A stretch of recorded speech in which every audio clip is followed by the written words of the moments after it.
Who to blame is always a fun question in the United States.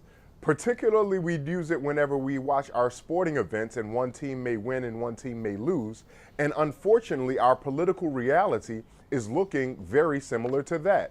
Democrats blame Republican policies, Republicans blame Democratic policies, but unfortunately and sadly, the true answer is the United States' imperialism in some of these Central American countries that are now finding many of their former residents migrating toward the United States is what's to blame. And those imperialist foreign policy procedures and actions are not specific to Democrats, they're not specific to Republicans. They even predate President Joe Biden and his predecessor, President Donald Trump. The United States imperialist policies and the capitalist hand that they've influenced nations such as El Salvador, nations such as Guatemala, and nations such as Honduras, in which the United States calls its northern triangle of migration in Central America. That is what the contributing factor, that is where we must place our blame, if we want to use that word, on the rising migrants and the issue of what we now want to call a migration crisis at the U.S. southern border.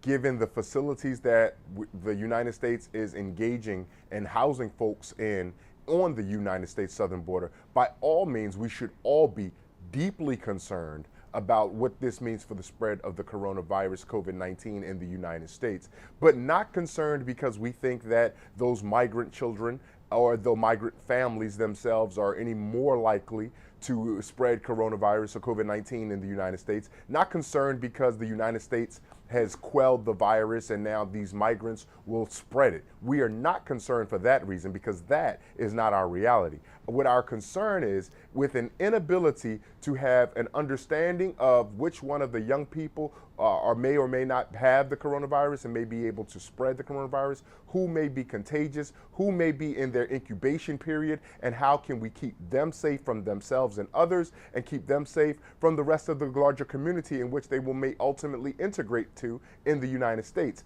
That's questions that simply are unanswered at this point, and because the United States does not have the social safety net infrastructure and the capacity to tend to its own citizens in that meaningful way, much less to those migrants who are making their way to the United States for the myriad of reasons we've already outlined thus far, a primary among them being survival of capital and opportunity for safety.